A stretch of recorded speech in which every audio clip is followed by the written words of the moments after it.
Boas tardes a todas e a todos.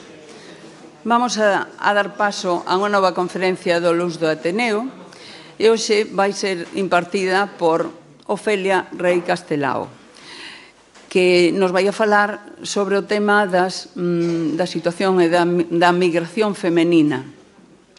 É un tema que hai bastante traballos feitos relacionados coa migración, hai moitos datos e hai traballos, pero a maior parte deles están situados na migración masculina. Este é un traballo novo, moi interesante e concretamente no ano 2022, recentemente, foi galardonada Ofelia con o Premio Nacional por este traballo que realizou ao longo de uns cuantos anos. Recolleu este traballo nun libro que se titula El vuelo corto, mujeres y migraciones en la edad moderna. Está sobre todo centrado en varios puntos, pero destaca sobre todo a mobilidade da migración femenina, cando se iba a terras extrañas. Outro punto que toca ela e que traballou moito foi cales son os factores que determinaban o irse ou quedarse para salir afora, a emigración, e tamén estudiou o tema da ausencia por parte das mulleres, cando tiñan os maridos fora ou cando incluso elas estaban fora. Me parece que é moi interesante. En este momento, Ofelia é recoñecida como a mellor investigadora neste ámbito español e incluso internacional. Ademais, Ofelia está relacionada coa migración en Galicia pola súa familia, por temas familiares. Entonces, é a mellor representante para falar deste tema. Pero antes vou a relatar un escaso e un reducido datos biográficos da súa trayectoria profesional. Ofelia, me parece que non o dixen anteriormente, é catedrática de Historia Moderna da Universidade de Santiago de Compostela desde o ano 2002, pero licenciouse e doutorouse no ano 1978 e no 1984, en ambos con premio extraordinario. É directora da Escola de Altos Estudios en Ciencias Sociales e profesora invitada en diversas universidades estranxeiras, como na Sorbona de París, na Universidade da Plata en Argentina e na Universidade Católica Pontificia de Chile. Ten dirixido 24 tesis doutorales e 23 proxectos internacionais. É directora do Obradoiro de Historia Moderna. Forma parte de comité científico de 30 revistas españolas, francesas, argentinas e mexicanas. Tamén foi vogal da Comisión Internacional de Demografía Histórica que se celebrou en Santiago no ano 1993. Unha parte da súa vida académica estivo centrada na xestión de proxectos na Axencia Estatal de Investigación e noutras axencias de avaliación autonómicas e do estranxeiro. É autora de 18 libros, un deles traducido ao francés, 10 como coautora e ten máis de 300 publicacións en 8 países europeos, en México, en Argentina, en Brasil e en Chile. Como recoñecemento a esa trayectoria profesional que ten, pois recibeu varios recoñecementos, entre eles destaco no 2011 foille concedido o Premio Bonenburgen, que é un premio que foi creado no 2017 pola Unidade de Muller e Ciencia da Xunta de Galicia. Este premio asígnase a persoas de reconocido prestigio, especialmente internacional, no ámbito das ciencias. Ofelia, por suposto, ten ese recoñecemento. No 2017 entrou na Academia de Historia de Portugal. No 2021, a Fundación Historia de España de Argentina dedicoulle un libro monográfico. E recentemente, en 2022, co seu libro xa citado El vuelo corto, mujeres y migraciones en la edad moderna, publicado pola Universidade de Santiago de Compostela, foi galardoada co Premio Nacional de Historia. E fai uns momentos tamén foi reconocida na gala Mulleres de Compostela que se acaba de que está celebrándose neste momento no Auditorio de Galicia, recoñecida como Memoria Viva de Santiago en prol da igualdade, en temas de igualdade. Por iso, por parte do Ateneo, pensouse na figura de Ofelia, que represente o Día da Muller que se celebra o próximo día 8 de marzo. Entonces, sobre todo, en base á súa trayectoria como muller, como docente e como investigadora. Por iso, non quero dedicar máis tempo para a presentación, porque isto é un resumen dos seus traballos, porque é unha auténtica traballadora en moitos temas. Entonces, Ofelia, tes a palabra cando queiras.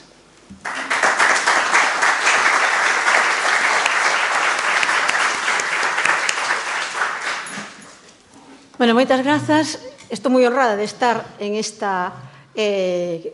lugar e invitada polo Ateneo, e dou moitísimas gracias a Juana por esta presentación que está moi movida polo cariño.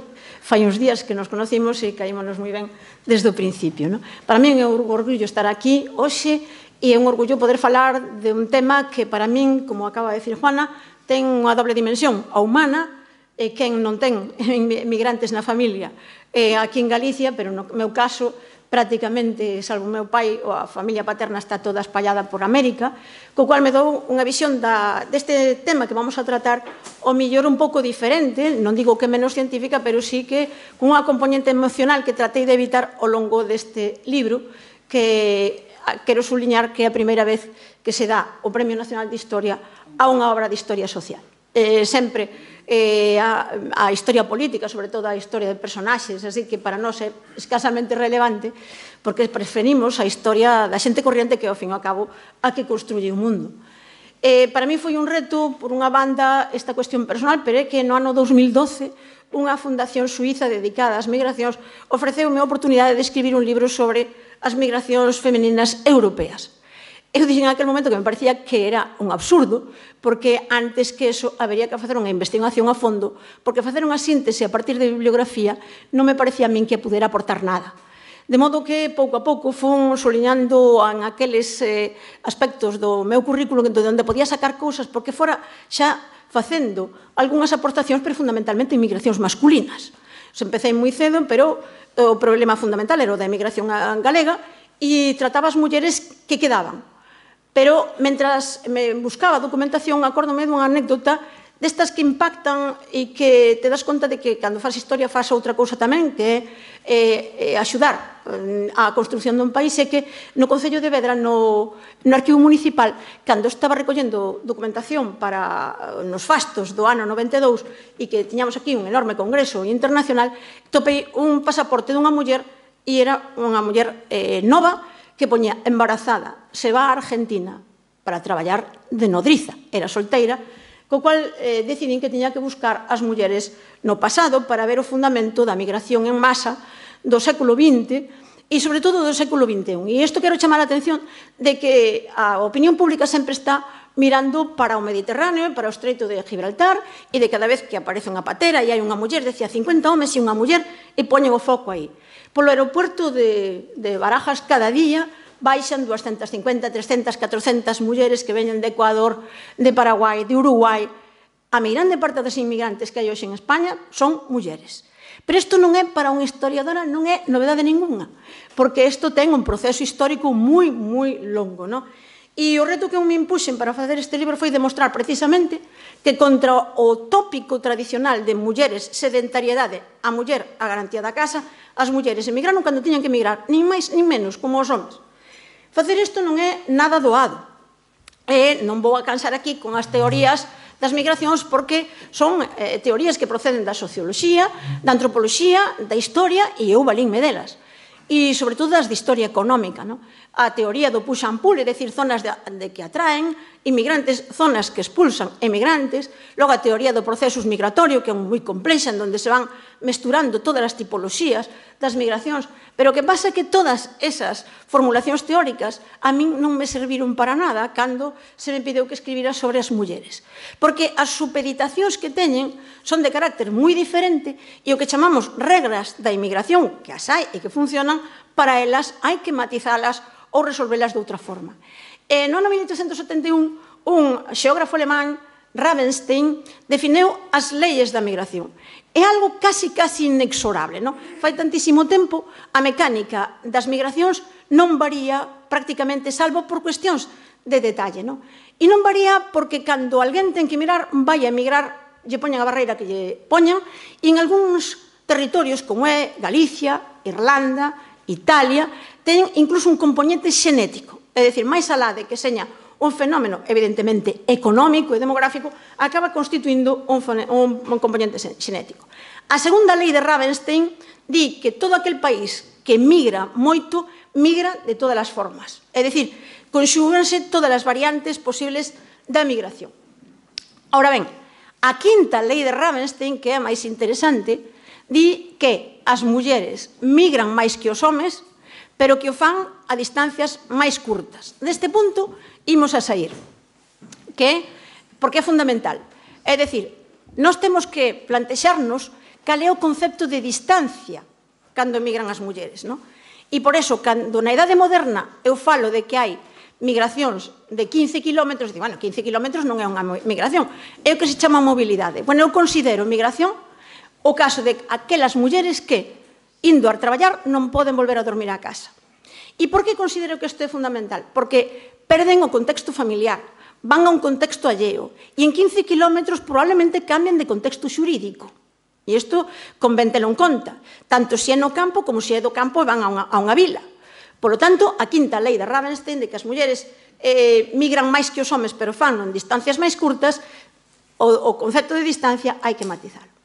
Hoxe en día, aparte deste problema xigantesco, que non é un problema, que eu creo que é a solución de Europa das migracións, hai cuestións que están sistemáticamente relacionadas coas mulleres. A cuestión de agency, que eu traduzco directamente por iniciativa, empoderamento e sororidade. Bueno, isto hai que matizalo moito. As mulleres que migraron por necesidade, as mulleres que quedaron sustituindo aos homes e que os sustituíron no traballo, na coordinación da familia, no pago de deudas, en pagar os impostos, todo eso, eu non creo que se empoderaran, simplemente chegaron a un nivel de autonomía ou de independencia que as outras non tiñan.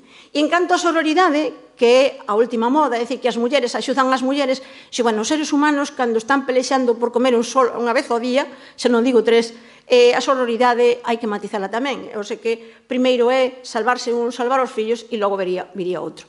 Non vou a cansar aquí falando de fontes, porque para facer un traballo como o que eu fixen non vale unha sola fonte.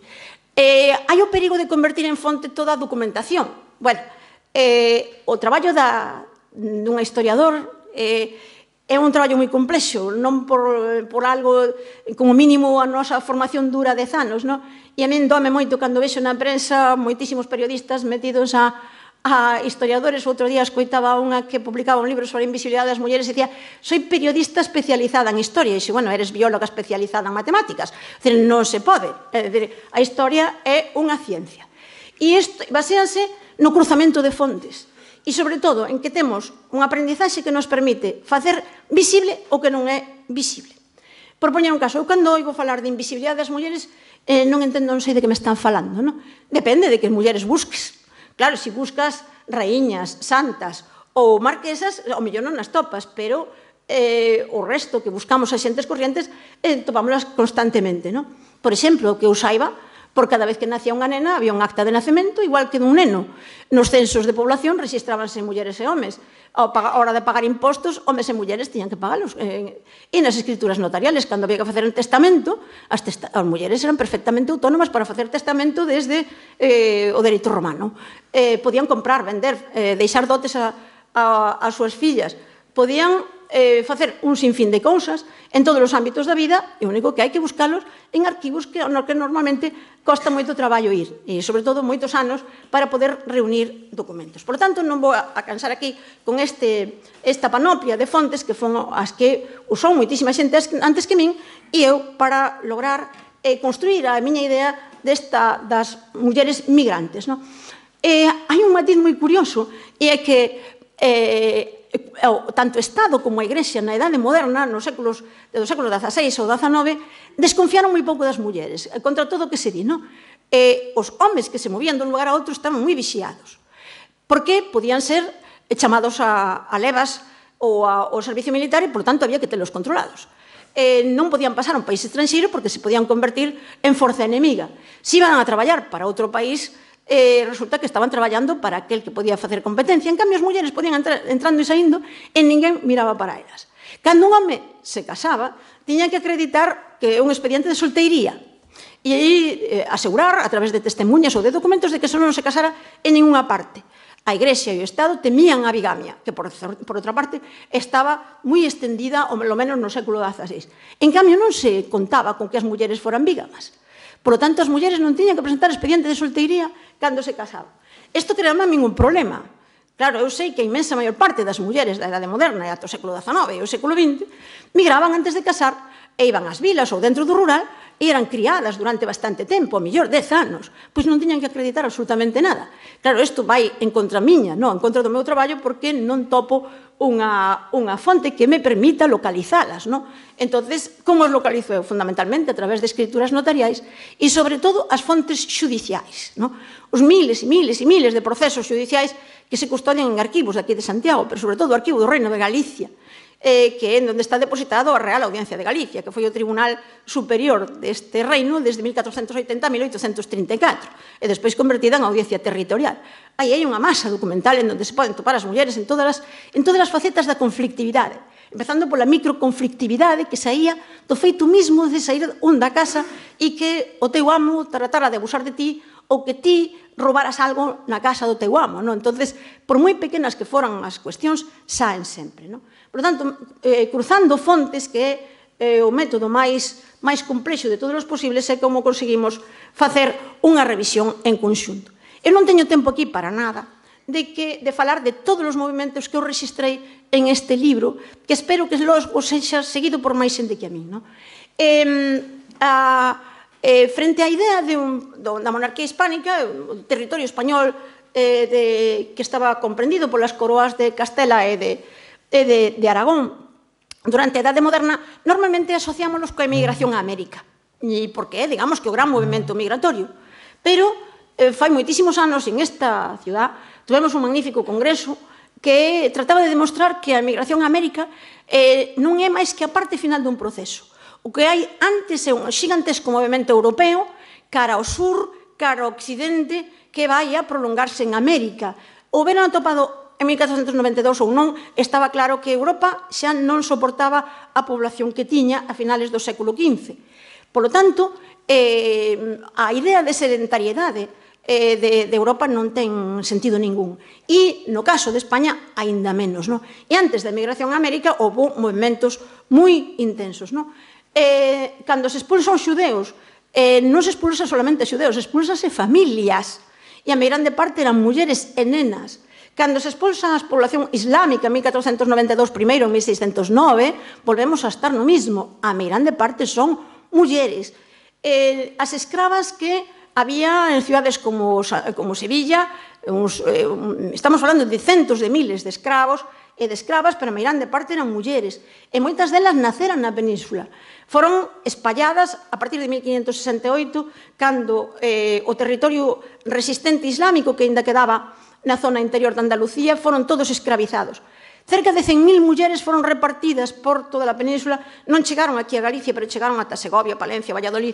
Mulleres que foron separadas dos seus homes, separadas dos seus fillos. En 1748, cando se decide o Marqués de la Ensenada facer levas de xitanos para a construcción naval en Ferrol, Cartagena ou Cádiz, as xitanas foron separadas deles e, a súa vez, foron espalladas por un sinfín de sitios. Por tanto, elas constituíron a mairande parte deste movimento non libre. En canto aos movimentos semilibres ou vigarios, temos que ter en conta que moitísimos amos e amas levaban consigo as criadas sin lle pedir permiso. Polo tanto, isto é unha migración, entre comiñas, forzada, é semilibre, non? Si marchaban a América, sí que teñan que levar permiso, pero para un movimento intrapeninsular, poñamos que o conde de Priegue vai a vivir a Madrid, levaba as criadas e criados como amo, digamos que levaban con eles. Isto sería unha migración semilibre, non? As expedicións de repoboación, mencionei a das Alpujarras, pero non solamente esa. Sierra Morena, por tanto, cando se abre o paso de Despeñaperro, se houve que repoboar, e aí repobouse con mulleres que viñan de Alemania, en parte de Francia, de Italia, e tamén xente de Galicia, do resto da península, que construíron aí as súas familias. Moitas delas enviudaron rapidísimamente, quedaron sometidas a unha situación terrible. As mulleres dos destacamentos militares, a idea de que os militares iban solos non ten sentido ningún, levaban non solamente cantineiras, vivandeiras e as súas propias familias. E tamén é unha migración semilibre ou vigaria. E logo as moitísimas estranxeiras que había aquí, porque en la mesma forma que España expulsaba xente, tamén aceptou migración moi forte. As irlandesas, tamén coñecidas aquí en Santiago, porque a primeira vaga de irlandesas que chega aquí en 1609 chega a Coruña, e da Coruña foi repartida por as vilas de Galicia, e aquí, en Santiago, asentáronse bastantes deles e delas. Logo, en 1653, o mismo. As portuguesas que se refuxiaron en España cando os seus maridos e elas mesmas se puxeron de parte de España na Guerra de Independencia de Portugal.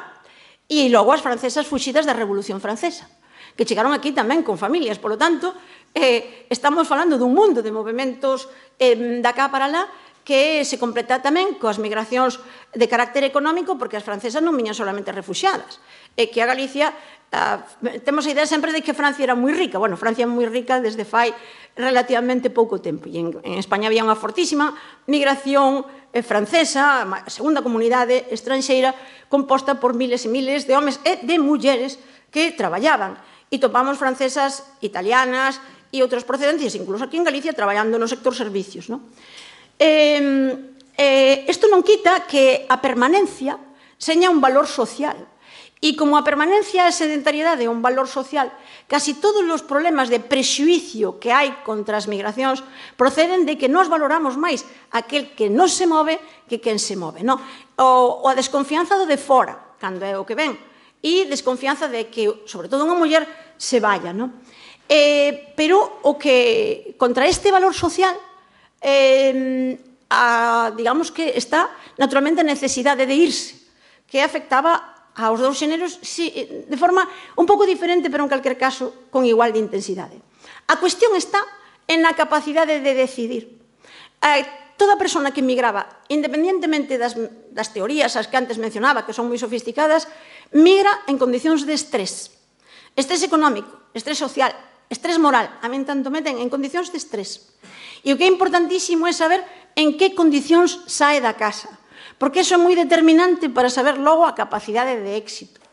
Claro, a toma de decisión por parte das mulleres está moi lastrada por moitas cousas que non estaba lastrado o caso dos homes. Ben, é verdade que as mulleres non estaban obrigadas a facer servicios militares e, polo tanto, desde ese punto de vista estaban moitísimo máis libres, pero as mulleres estaban, como sempre, moito máis dependentes da carga familiar. E a carga familiar na idade moderna era moita, porque os vellos e as vellas uníanse eso a todas as persoas que tuveran deficiencias. Unha colega nosa da Universidade de León chegou a calcular que no século XVIII cerca dun 25% das casas había unha persona cunha deficiencia. Cando eu digo deficiencia, que era simplemente un miope agudo, porque para nós temos solucións para tantas cousas que non pensamos que unha persona con escasa visibilidade non pode traballar. Logo, o marco legal e a dependencia xurídica. Vou facer unha precisión. O marco legal é idéntico para as mulleres e para os homes. E unha muller maior de edad ten perfecta capacidade de sair da casa en calquer momento. E os pais, xa na idade moderna, porque isto procede do dereito romano, podían emancipalas. Nós tomamos un sinfín de escrituras de emancipación. A miña filla vaise, e recoñezo aquí en esta escritura de emancipación que anda sendo menor de idade, os cartos que gane son dela. E isto é fundamental. non se convirten en patrimonio da familia, senón en patrimonio dela, porque eses cartos seguramente van a servir para que logo teña unha dote e se poida casar. Entón, o marco legal é idéntico e a dependencia xurídica é a mesma para as mulleres que estuveran ou ben independizadas polos pais ou ben foran maiores de edad. Naturalmente, as prevencións sociais funcionaban, como non iban a funcionar, pero logo veremos algúns casos que estas prevencións sociais saltaban polos aires cando pais que solamente tiñan fillas e era preciso ir a buscar cartos fora, eran as fillas que se iban, non a idea de que eran sempre homens. A primeira migración dunha muller era sempre o momento en que se casaba, pero, ollo, que hai facer unha matización. En Galicia, precisamente pola moitísima migración masculina, moitísimas das mulleres son elas as que acollen o marido na casa. Elas son as herdeiras e é o que en Francia se chama se marier en gendre, dicir, casarse como xenro.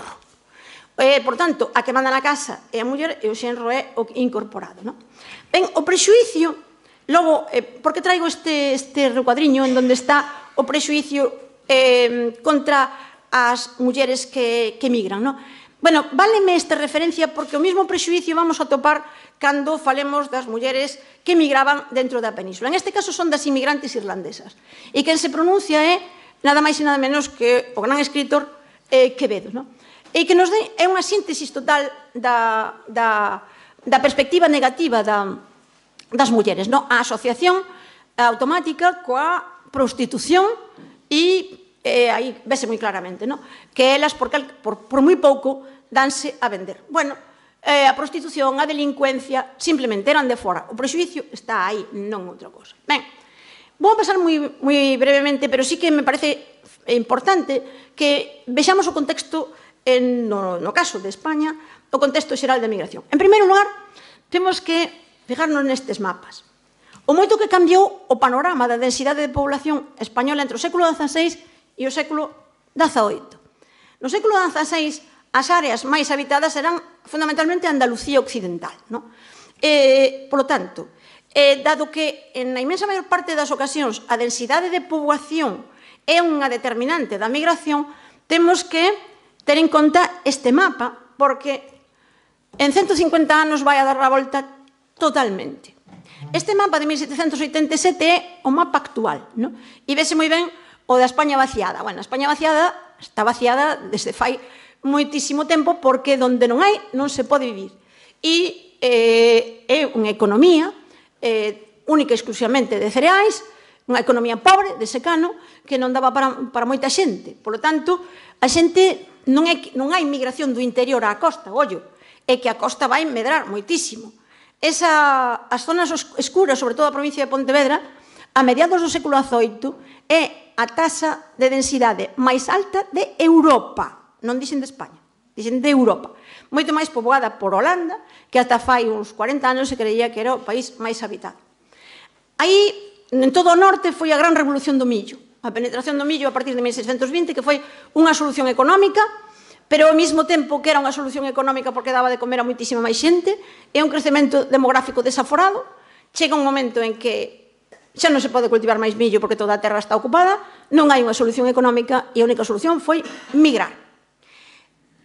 Segundo, este mapa é fundamental. Migran, sobre todo, as zonas de pequena explotación agraria. É dicir, as zonas do norte, desde Cataluña hasta Galicia, é a gran zona migratoria, que o vai a ser tamén no século XIX, cando o gran paso a América, e no século XX, aunque no século XX vai se unir Andalucía aos movimentos migratorios, sobre todo cando seña Alemania e Francia, os grandes zonas de acollida.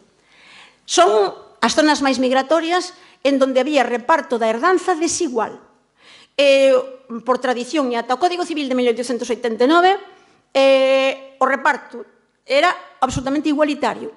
Fillos e fillas eran indiferentes desde o punto de vista da lei e o reparto igualitario practicábase en prácticamente toda España, salvo no norte. Porque non é que romperan coa lei, é que a lei, sobre todo as leis de Toro de 1505, preveían a concesión da millora dun tercio e quinto a favor dun fillo e filla para recompensar ou ben os cuidados e, sobre todo, para evitar que as explotacións agrarias do norte, que eran moi pequeniñas, se seguiran partindo. Por lo tanto, temos outro elemento que funciona extraordinariamente nas migracións. Temos que unir eso, altísima densidade, economía agrícola moi pobre, terceiro lugar, sistema de herdanza. E vamos a meter aínda un elemento que ata moi pouco, e eu creo que teño orgullo de ser a primeira que o considerou como un elemento fundamental na interpretación das migracións, é a cuestión lingüística, non? Cando se fala dos homes, non sei por que non se tuvo moito en conta. E unha das razóns é porque normalmente, por exemplo, toda a emigración do norte, masculina, cando iba ao sur facía traballos non cualificados. Eran augadores, esportilleiros, traballaban nos portos, non necesitaban ler, nin escribir, nin siquiera falar, porque non tiñan contrato de ningún tipo, non? Pero, en calquer caso, hai unha lei das de Ravenstein que di que os homes que emigran normalmente están máis alfabetizados que o resto da sociedade, e é verdad. En xeral, os migrantes son a xente mellor informada e, en xeral, máis formada que a media, como vemos, por exemplo, o que sucede con Senegal. Pero no caso das mulleres, isto non se cumple, eran todas, a inmensa maior parte delas analfabetas. Pero aparte diso de ser analfabetas, a migración femenina na península procede das áreas do norte que non falan castelán.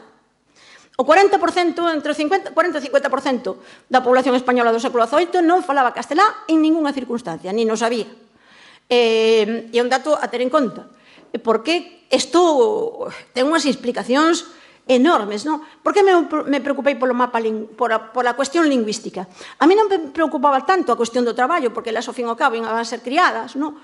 Na inmerende parte das ocasións, ou segadoras, en Segovia tampouco lle facía moita falta ler e escribir, pero o que sí que me preocupaba era cando tiñan un problema e tiñan que ir a un notario, estaban entendendo o que lles estaban dicindo? E cando tiñan un pleito en Madrid ou en Segovia e viñan do País Vasco e falaban elas en euskera e o xuíz lle falaban castelán, que pasaba con elas? Por lo tanto, eu fixeme esa pregunta, porque me parecía absolutamente chave para ver cal era o nivel de indefensión. O marco legal é o mismo, o sistema legal é o mismo, pero as condicións en que te enfrentas a un problema son as mesmas, e cando firmaches unha escritura notarial e non sabías castelán e estabas firmando un contrato que ao mellor era predatorio para ti, sabías o que estabas asinando? Pois claro que non. Entonces, uníase non solamente o analfabetismo, sino coa existencia vital dun idioma diferente. Os homes en xeral dominaban algo máis o castelán porque tiñan máis contactos de mercado, os que migraban a Cádiz, por exemplo, estaban ali 3-4 anos, pero elas non. Entonces, a vida da aldea ou ir de criada a outra aldea ou ir a segar a Segovia, isto non lles aportaba un maior contacto, non? Fijademos, por exemplo, o mapa da escolarización española en 1797, dasa circunstancia de que as zonas máis migratorias, salvo o caso de Navarra, son as zonas de maior analfabetismo femenino e a taxa de escolarización máis baixa de todo o conxunto español. O tópico da que as andaluzas eran analfabetas é un tópico que non se sostén para nada. O sistema económico andaluz sempre permiteu que as mulleres foran á escola. Non é así o caso do norte, é que as andaluzas non teñen terra para traballar. E, polo tanto, os homes eran xornaleiros, eran os que traían o salario a casa e elas eran normalmente escolarizadas, aparte de que o mundo de Andalucía ou de Extremadura son pueblos grandes con municipios que tiñan uns certos recursos e había escola desde sempre, desde o século XV hasta o século XX. En cambio, no norte non. Pero, aparte disso, o analfabetismo femenino vai da mau da migración masculina.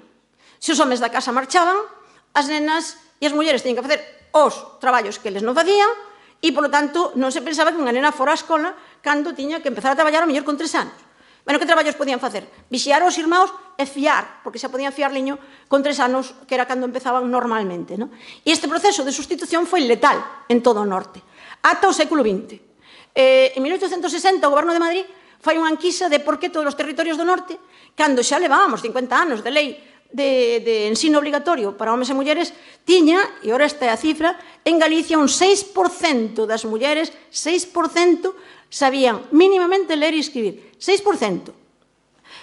Tiñamos a taxa máis alta de alfabetización masculina e a máis baixa de alfabetización femenina, precisamente porque había o principio de que eles, se tiñan que emigrar, mellor que emigraran sabendo ler e escribir. As famosas escolas de Ferrado, das creadas polos indianos, eu non son moi entusiasta. Foron máquinas de crear migrantes, pero migrantes homes. E este mapa, digamos que se consolida aí durante toda a Idade Moderna e a Idade Contemporánea. Decía antes o marco xudicial. Elas, cando marchaban da casa, e sobre todo cando marchaban de Galicia para Castela, e incluso para Andalucía, as vascas que foron a traballar ao centro da península, e sobre todo a Madrid, as cántabras que traballaban como nodrizas en Madrid ou en Granada ou en Sevilla, facían andando todos eses kilómetros, ignoraban que non solamente cambiaban de lugar económico, de contexto familiar, de contexto social, de contexto económico, sino que cambiaban de marco xurídico. E que, polo tanto, se iban a ter un problema, iban a estar sometidas ao marco xurídico e ao sistema xudicial. E o sistema xudicial era este que está aquí, que está moi simplificado. O que nos interesa a nós é que, as capitales xudiciais de Castela, antes da unificación de 1834, son Valladolid, por unha parte, e por outra parte, Granada. E nós tiñamos a Audiencia de Galicia. E este marco é fundamental para entender todo o que lles podía pasar. Pero hai un segundo marco que tiñan que ter en conta. Elas non o tiñan en conta. O marco caíalles en riba cando tiñan un problema, obviamente, non? Refírome á xusticia eclesiástica. Porque moitísimas das cuestións que se refiren á familia e aos homes e mulleres iban por tribunales de carácter eclesiástico. Por lo tanto, cando, por exemplo, unha aldeana, non sei, de Ponteulla, marchaba a Sevilla, non solamente cambiaba de diócesis, cambiaba de provincia eclesiástica, porque a provincia eclesiástica de Santiago chegaba hasta o sur de Badajoz. Cando unha muller, non sei, pois de Cuenca iba a Segovia, resulta que non solamente cambiaba de diócesis, senón que cambiaba de provincia eclesiástica. E ainda, se nos apuramos, cambiaba de tribunal da Inquisición, que podía ter efectos sobre as mulleres, por exemplo, se elas, como me pasou de encontrar casos de arrebato por enfado, dixeron unha blasfemia que ven a equivaler a unha herexía. Influían tamén o marco da xusticia militar e da marina, porque ali donde, a partir de 1747, sobre todo en 1751, se impuxo o marco xudicial da marina, todas as mulleres que estaban comprendidas en ese territorio pasaron a estar sometidas á xusticia militar. Se tiñan un problema con un marino ou con un militar, o problema era moitísimo máis grave que se era na xusticia civil. Tamén é certo que normalmente os xuíces daban a escoller. É dicir, non temos que pensar que o sistema era contra elas, porque hai dúas cousas. Primeiro, o delito ou o problema ten que resolverse ali onde se produce, e, en segundo lugar, elas tiñan a capacidade de escoller, digamos que, a instancia xudicial máis conveniente. E isto como era posible?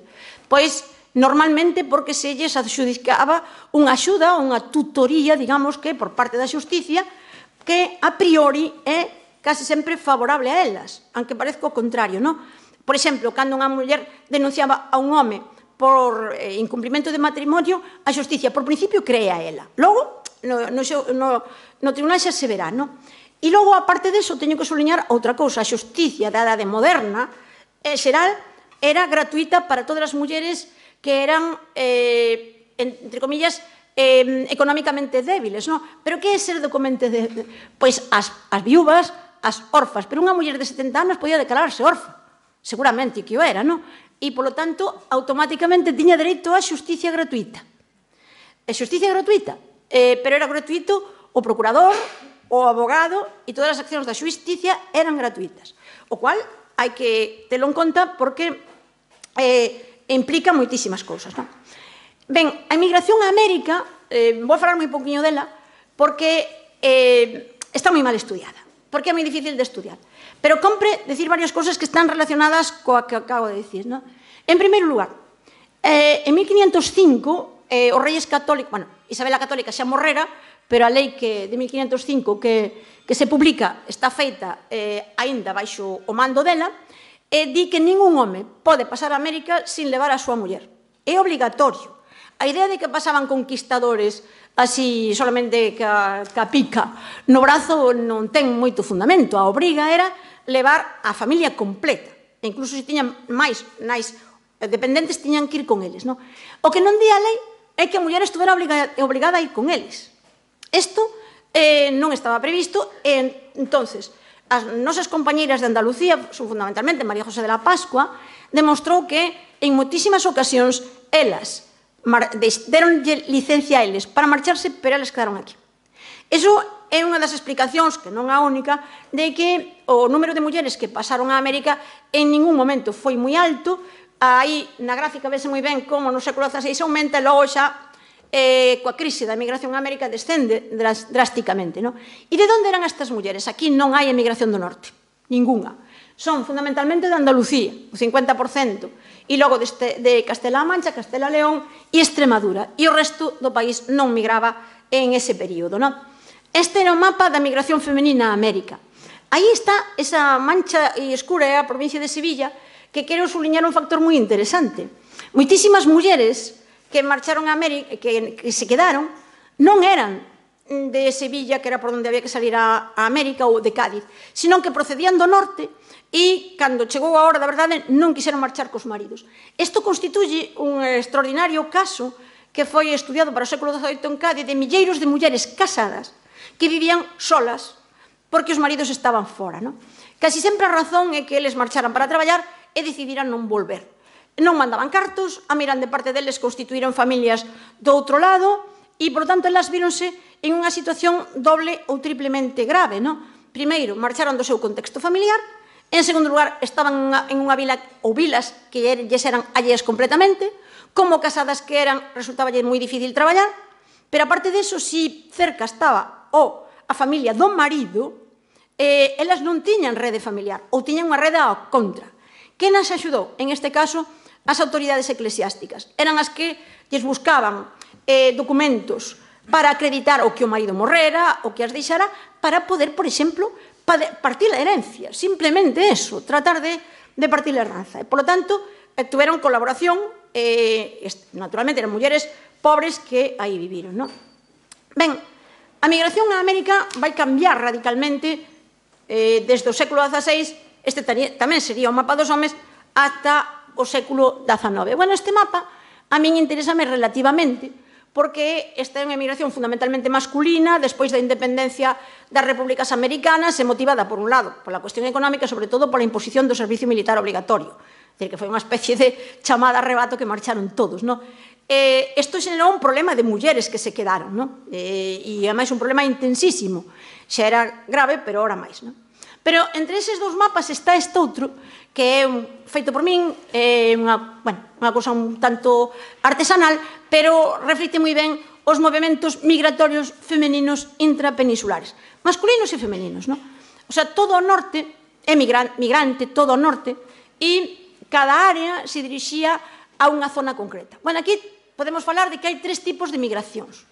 En primeiro lugar, a migración intrarrural, que aquí non aparece reflectida, aquí me parece que teña outro mapa, esta migración que é de ciclo de 50-60 kilómetros, que son estas mulleres? Son mulleres fundamentalmente de Castela, pero tamén de Galicia, do País Vasco, de Cantabria, que se desplazan a 100-150 kilómetros, traballan en grandes povos agrícolas e chamamos servicio doméstico. Bueno, non é traballo na casa, é traballo agrícola, fundamentalmente, ou de axuda artesanal. Estas migracións intrarrurais deixan moi pouco rastro, para topalas fundamentalmente a través de pleitos, pero en calquer caso, por pequenas que señan as distancias, tamén están afectadas polos cambios de sistema judicial e, naturalmente, que son mulleres fora de contexto. E, sobre todo, que son mulleres a partir de 9-10 anos, que cando se incorporaban, sobre todo, a traballar como criadas. Por lo tanto, é unha doble debilidade. Son nenas sacadas de contexto e analfabetas que iban a traballar a un sitio alleo. Esta migración intrarrural é intensísima. Afectaba a todas as mulleres de todas partes, é moi pouco detectable. Ainda hai unha micromobilidade que en Inglaterra chaman milk mobility, que é a daquela mobilidade de suministro. É dicir, mulleres que facían 30 kilómetros ao día para levar un suministro, non lles quedaba outra que dormir nun lugar alleo e logo volver á casa. Pero, naturalmente, ese non é máis que un primeiro tipo. Perdón, estaba aquí co mapa anterior. Este mapa. O segundo tipo é a das mulleres que se desplazaban sobre 300, 400, 500 kilómetros, que son as galegas que iban a Sega a Castela, iban miles de homes todos os anos, pero calculase que un 30% dos contingentes eran mulleres, que iban a traballar non tanto a Segar como nas operacións de rastrollo e operacións de de complemento da agricultura. Logo, o caso das famosas nodrizas que procedían de Cantabria, basicamente, pero tamén de León e de Galicia, pero sobre todo de Cantabria e as asturianas, que iban fundamentalmente a núcleos urbanos, xa fora Madrid, Sevilla ou Granada, e logo está o caso das vascas, que son as máis difíciles de detectar, sabemos que son moitísimas, pero estas sí que facían un traballo moito máis doméstico. Son en Madrid fundamentalmente cociñeiras e, por tanto, non son tan fáciles de ver como eran as galegas que traballaban en Madrid, por exemplo, ou Valladolid ou Sevilla, ou en outras vilas, pero sobre todo do norte, que traballaban como mesoneiras, venteiras, porteadoras de maletas, é dicir, traballos sin cualificar, porque non tiñan cualificación de ningún tipo, non? E esas migracións normalmente son de uns cuantos meses e de retorno. E logo hai migración polianual. Bueno, a migración polianual é a que vai fundamentalmente a Andalucía. De Andalucía, que son 1000 kilómetros a pé, non se pode volver a cabo de 3 meses. Esta é unha migración fundamentalmente masculina, pero recentes estudios feitos da área agrícola do entorno de Sevilla revelaron unha enorme cantidad de mulleres que iban normalmente como componentes da familia e que ou ben fixeron como os seus pais estaban en esa zona 3-4 anos e logo volvían, ou ben, como sucedeu na máis grande parte dos casos, quedáronse ali, de tal forma que xa nunca volveron á súa casa. Por tanto, son tipoloxías migratorias que son protagonizadas por mulleres que, frente á idea de que eran maioritariamente do campo ás vilas, hai outras fórmulas que mesturan vilas pequeniñas con campo, campo, campo e así sucesivamente. Ben, aquí serían as tipoloxías das migracións intrarrurais, que máis ou menos están ditas e non vou incidir en elas, como igual tampouco nesto, pero sí que aquí empezamos coa acción do prexuicio.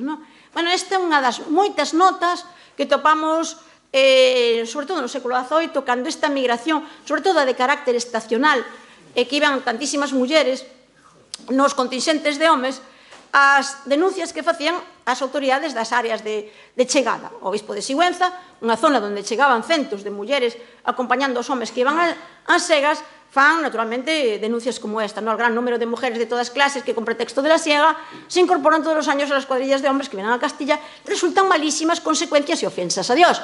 Claro, hai que comprender que dormían polas noites todos xuntos, ao mesmo tipo de sociabilidade, etc. Bueno, denuncias destas hainas casi sempre por parte dos obispos, ou de Lugo, ou de Oviedo, todos facían referencia, ou ben, desde o punto de partida, como facía o de Lugo, ou de Oviedo, ou de punto de chegada, como era o de Sigüenza. Bueno, isto é moi contradictorio, porque sabemos perfectamente, por exemplo, que nos sistemas de reclutamento de criadas para Madrid, as redes estaban controladas moitísimas veces por curas párrocos, sobre todo cando se trataba de nodrizas, porque eran eles os que sabían cales eran as mulleres que estaban embarazadas e que podían dar despois de mamar aos fillos dos ricos.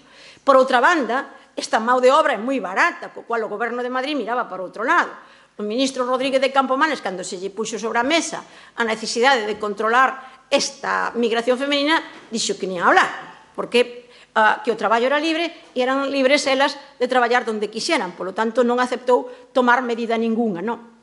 Ben, a migración cara ás vilas é tamén vista moi mal vista, como é lóxico, pero antes de poñer uns cuantos casos, o que vou a suliñar é que, bueno, aquí lle chamamos España urbana, porque que as vilas que había no norte, aunque as mulleres quixeran ir a traballar a elas, son todas moi pequeniñas, aínda así, por exemplo, en Santiago, que creo que teño por aquí unha viñeta, fijémonos, esta zona de reclutamento de criadas de Santiago en 1753, que é unha ciudad de 16.000 habitantes escasos, había cerca de 1000 criadas. E o que pasa que as criadas é que non son para toda a vida, é un traballo cíclico e, polo tanto, unha criada estaba 2-3 anos, había que reclutar a outra e así a seguinte. Por tanto, unha cidade tan pequena, agora cando vexamos Madrid, era unha zona inmensa. Por tanto, o feito de, bueno, queremos ir á vila a traballar, non é doado, porque as vilas realmente estaban no sur. Decían, fai uns días a prensa, os periodistas se me chaman a atención cousas que os demais xa sabemos fai 50 anos, que en España, en as vilas españolas hai máis mulleres que homes, pero de toda a vida, vamos, é que o componente urbano é fundamentalmente femenino e secundariamente masculino, e isto foi sempre así. Este mapa de 1787, porque temos un censo moi bo, reflicte aquelas zonas en donde nas cidades hai unha enorme diferencia, xa non falo unha diferencia escasa, de que podía ser un 65% de mulleres e o resto de homes, non? Toda esa zona, a zona norte, a zona sur, por razóns moi diferentes, estaban cheas de mulleres. En que traballaban? Fundamentalmente servicio doméstico, pero vou facer unha apreciación. As mulleres traballan no servicio doméstico, pero ese non é a finalidade da súa vida. Tan pronto se casan e procuran casar, ou ben volvían á aldea a casar con un veciño, ou ben casaban con un artesán urbano, automáticamente pasan, deixan o servicio e pasan a traballar. Estamos aquí en unha cidade onde se ve a estrutura das tendas, abaixo estaba o taller e diante estaba a muller que era a que tendía a tienda. Entón, eu topei moitísimas criadas que se casan con artesán se pasan a ser tendeiras o día seguinte. E moitas delas eran regatonas, é dicir, que iban polas rúas vendendo cousas, non? E cando había oportunidades, por exemplo, como sucedeu en Betanzos ou na Coruña de traballar en outros sectores, sobre todo no sector servicios, deixaron o servicio doméstico. E isto será fundamental cando se abran as grandes fábricas estatales. Por exemplo, cando se abre a Real Fábrica de Guadalajara, chegou a emplear a 18.000 mulleres. 18.000 mulleres que non traballaban na fábrica, traballaban na casa. Era unha dependencia do Estado, era unha industria textil, e que facían estas mulleres na casa? Tecían.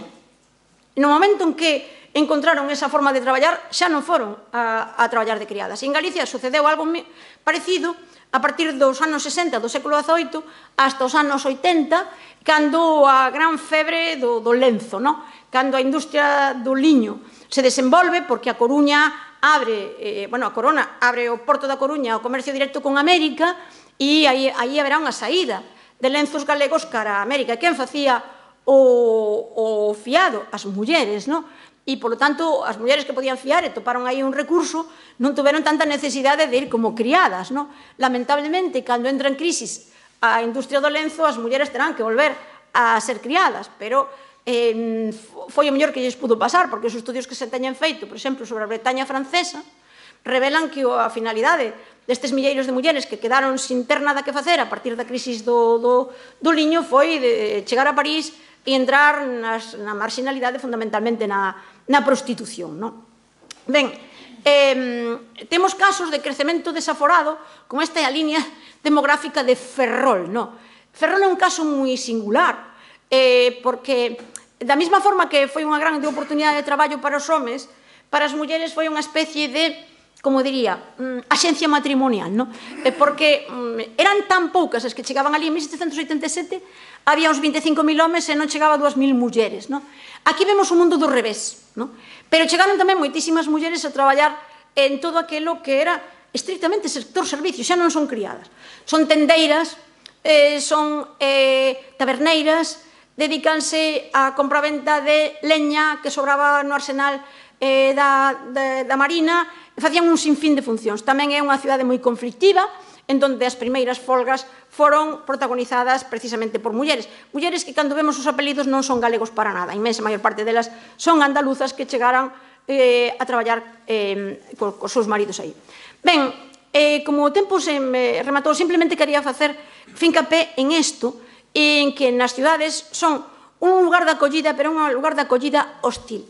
É dicir, son mulleres do campo que veñen analfabetas, que non teñen unha cualificación, que están descontextualizadas desde todos os puntos de vista, e que van a entrar en espacios en donde, digamos que a súa imaxen será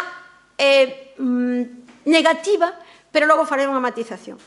Cando Madrid este en zona de reclutamento de Madrid de criadas, ata que na zona da Alcarria, aí pon este sainete de 1791, dice, en fin, mi madre la Alcarria, que a los Madrid les ha enviado criadas para abastecer a todo género humano, está orientándonos un fenómeno moi interesante, e é que esta zona, que de Castela-A Mancha, topou unha fonte de traballo nas industrias textil do Estado e na protoindustria textil, sobre todo o encaixe de lagartera, milleiros e mulleres de mulleres que non tuveron que ir a Madrid. E foron sustituídas fundamentalmente polas mulleres do norte. Isto co que vou acabar de anécdota non ten absolutamente nada, porque é unha lección para nós como xente de hoxe en día. É a visión que tiñan os cultos e literatos Quevedo, Lope de Vega ou Calderón da Barca das migrantes galegas que traballaban nos mesóns e nas ventas a donde eles acudían todos os días, non? A imaxe non pode ser máis negativa. Lembrémonos que Quevedo decía o mismo das irlandesas. Esta era unha das matizacións que quería facer, non? Decía Quevedo, la gallega arrufalada de cara e arrufallanada de vista, e la color e el aliento entre cazuela e salchicha, con un cuarto de turrón e con agua e con grajea, goza un píramo barato cualquiera tisbe gallega. É dicir, a prostitución, non? Son todas prostitutas.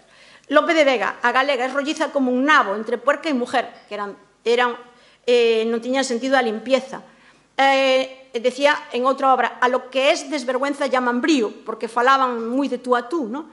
E Calderón de la Barca en Fuego de Dios hacen las mozas gallegas entrar riñendo al principio para que non las riñan. Eran vagas, non traballaban. Na picaresca, na burlesca, no teatro. Polo de Medina, curiosamente, é un autor que nos resulta moi útil para contextualizar as mulleres do norte, ¿no? E aí volvemos, aquí, en este caso, na primeira dos comentarios, a galega ladrona. A segunda, a galega ordinaria, e a terceira, ignorante, non? E en todos os casos se burlan do idioma galego, confundido moitísimas veces co asturiano. Este é un dos peores, non? Pero fijémonos, 1722, 100 anos despois, creo que non teñen tempo paralelo, pero este é a peor de todas. Gallega hermafrodita, montón de orujo, gigantón de aldea, casco bomba de lleno de lamprea. Non pode ser nada máis negativo. Estes textos están todos en internet e son moi fáciles de localizar, por lo tanto non vou a facer fincapé en eles. Pero fijémonos na cronoloxía. 1791, o sea, casi 200 anos despois, seguía dicíndose exactamente o mismo. E ora ven a matización fundamental e coa que remato a miña intervención. Isto contradícese completamente co mercado laboral, exactamente igual que está pasando hoxe en día.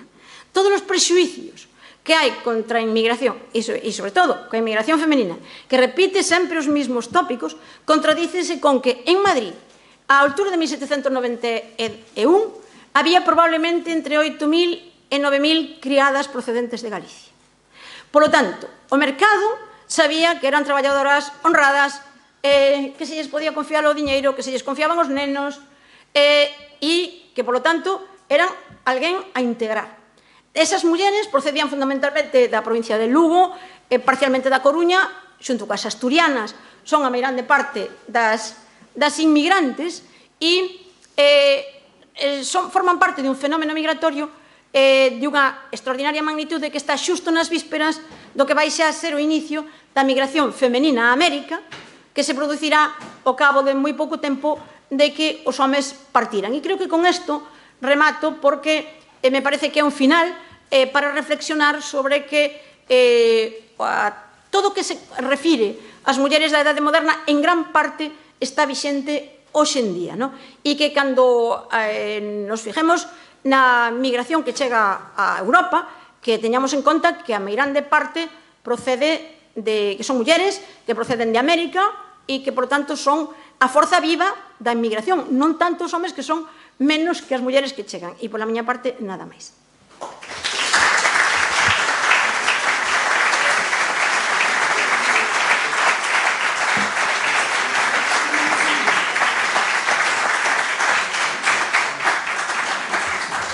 Bueno, como vemos, é un tema que ten tantísimos matices que realmente nunha sesión é moi difícil de colocalo, non? Entonces, como é habitual nas nosas conferencias, pois abrimos un turno de preguntas para que, se é posible, nos lo responda a Ofelia un momentillo, vale? Algúna pregunta? Bueno, moitas gracias pola túa intervención. Pareceume entender que unha das razóns que explicaches das causas da emigración é debida á xenética. Me gustaría que me explicaras, porque a verdade é que é difícil de entender para mí. Gracias. É que non dixen eso, non dixen de ninguna forma que debira a genética. En demografía histórica, que no que eu me formei, cando un fenómeno migratorio se convierte en recurrente, decimos que deben en fenómeno xenético. É dicir, por xeneracións que se suceden e que repiten todas as mesmas tipoloxías. O caso máis claro e mellor estudiado é o de Irlanda, non? referímonos a cando un movimento que se pon en marcha, un movimento de tipo migratorio, xeneracionalmente, vai a repetirse casi miméticamente. Poden cambiar de destino, poden cambiar o mellor de temporalidade da ausencia, pero que non vayan a cambiar, se unha reducción drástica da migración solamente ven dunha solución. Sería o caso extraordinario do País Vasco, cando no século XIX, xa desde o principio, logra facer un tecido industrial suficientemente forte como para facer romper a racha de ser un pobo migrante cara ao exterior a ser un territorio que acolla a migración. Entón, non decimos que haya unha componente xenética, que habría que estudiarlo tamén, porque, claro, non teño tempo para falar de todo. Unha das cousas que na Idade Moderna iba da mao da mobilidade e era un elemento a ter moi en conta, era naturalmente o tráfego de enfermedades, que era sumamente intenso, sobre todo no caso dos homes, e iso decía o padre Sarmiento, non sei se por aí teño unha cita del terrorífica, que facía referencia directa ao problema da transmisión de enfermedades sexuales por parte dos migrantes temporeiros, sobre todo os que iban a segar a Castela, pero fundamentalmente os que pasaban 3-4 anos en Andalucía e xa o que era peor en Portugal. O sea, hai moitísimas cousas que nos, no mundo que traballamos, temos traballado con historia da medicina e con colegas de medicina que nos axudan a contemplar eso, pero eu non dixen... Deben, digamos que é unha nomenclatura de historia social que non é unha nomenclatura de carácter biolóxico, que aquí utilicei. Alguna cuestión máis? Alguna cuestión máis? Bueno, ali outra pregunta. Eu non lle fago ningunha pregunta, simplemente unha observación. Aconsello un libro moi fermoso que trata sobre este tema. Titúlase Virtudes e Misterios en Galaxia e foi Premio Nacional de Literatura. Se saen deste edificio e van cara ao Toural, na librería que está aquí cerca, chamase San Pablo, no escaparate teñen os libros, fotos que salen nese libro, é unha maleta de migrante. Bueno, pois é unha... Se podo facer un comentario, eu a migración non lle vexo virtud ninguna. É dicir, para os historiadores, a migración defínese moi ben. É o fracaso da sociedade. O sea, por naturaleza, nós temos que quedar en donde nacimos.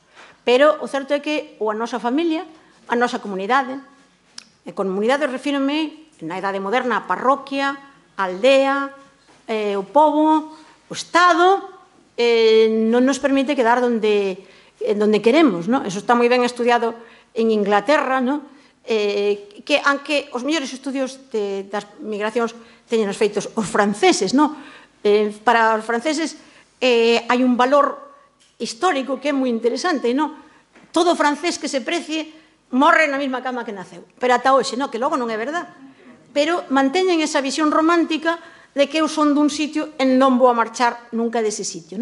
Bueno, a sedentariedade nunca pode ser perfecta, porque entonces sí que é verdad que xenéticamente que íbamos a meternos nun lío, porque ten que haber variedade para que haya diversidade na parte inicial da reproducción humana, non pode ser outra cosa. Ora ben, non hai virtud posible na migración e logo eu son moi crítica cas visións románticas de hai que ver os galegos moitos se axudaban en Argentina. Non é verdad. O 90% da xente que foi a Argentina, como a que foi a América en xeral, é un xigantesco fracaso do sistema.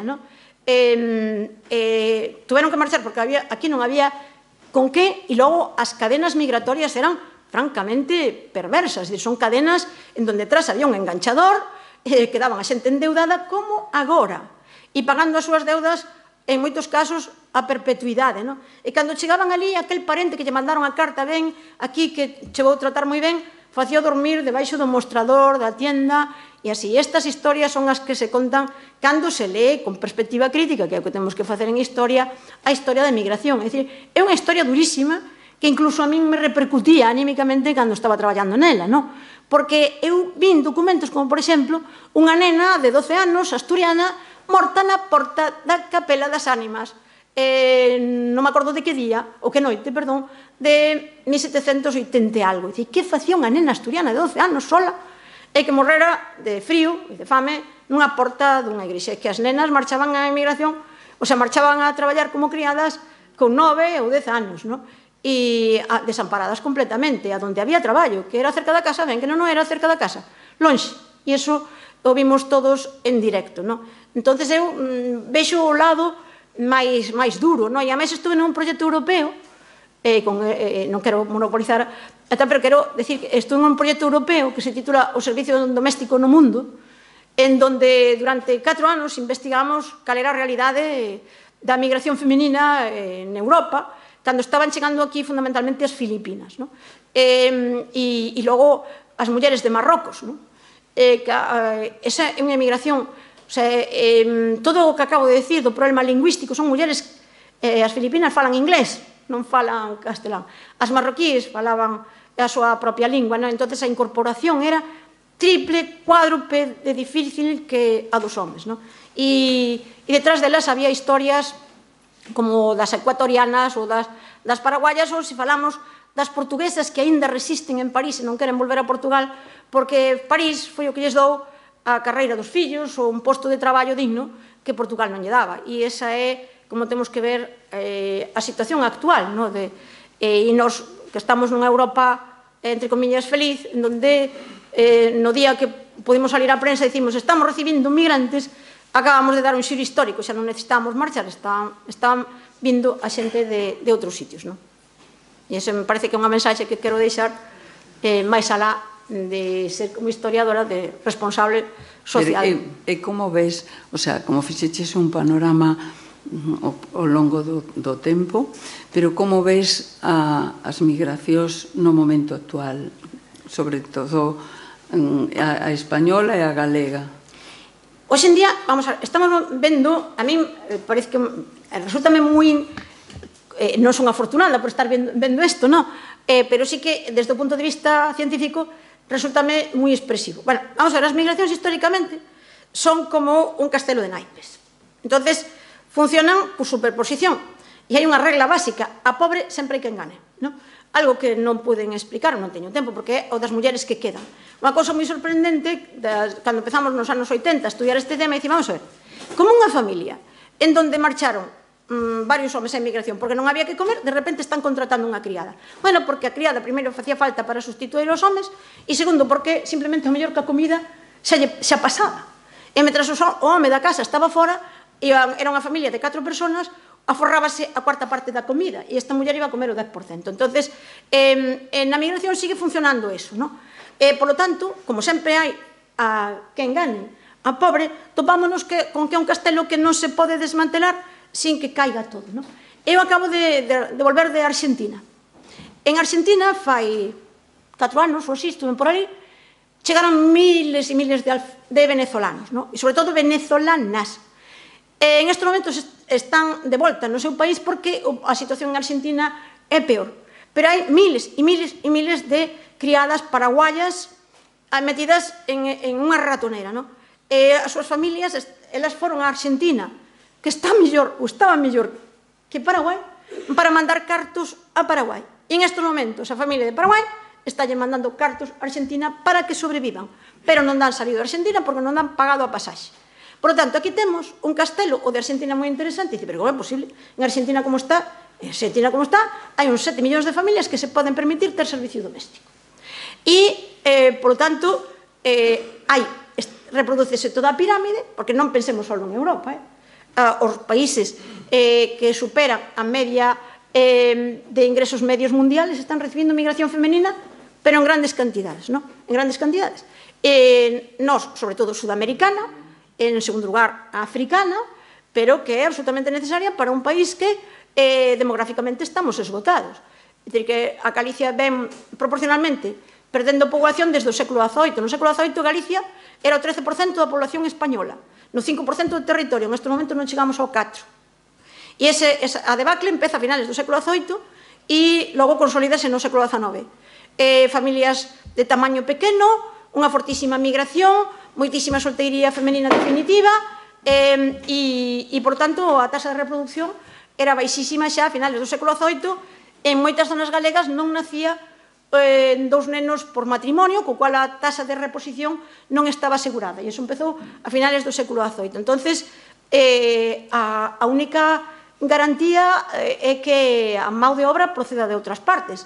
E que, volvemos, isto é un castelo de naipes en Marruecos, que era unha das grandes áreas de atracción de servicio doméstico femenino europeo. Que pasa en estes momentos? A natalidade en Marrocos reduciuse prácticamente a menos da mitade do que era fai 10 anos. O cual significa que dentro de pouco Marrocos xa non vai a mandar inmigrantes.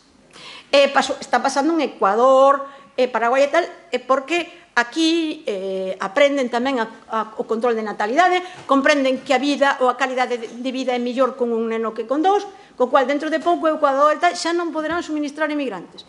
E isto é, digamos, que unha cadea que é absolutamente imparable, porque así empezou xa moitísimo antes de que eu estudiara. Bueno, unha última pregunta, se hai. Unha aclaración. Bueno, moitísimas grazas, encantoume a conferencia. E gustoume moito o que explicastes de como a emigración é sempre un fracaso para a comunidade que emigra, non? Pero a novela que se refería a Pepe, cando di virtudes, é o nome da protagonista. Sí, no cale. Conozco a protagonista e é das que se lalla de marchar. Porque che dou pé para poder falar justamente dese fracaso. Conozco o caso personalmente. Sí, porque nos acolleu a unha amiga miña que está por aí, coñecemos a familia. Moi ben, pois estupendo, moitas gracias. Bueno, pues, como vemos, é un tema que dá moito de sí. Hai que falar da situación da emigración actual, do que pasou, do que estuvo aí. Hoxe temos un esquema amplio, moi interesante, pero con moitísimos matices para desgranar, que penso que dá para outras conferencias que seguramente Ofelia en algún momento mellor lle reclamamos que nos amplíe. Entonces, damos por terminado esta conferencia. Vamos a agradecer a Ofelia con un obsequio do Ateneo como recoñecemento da súa conferencia.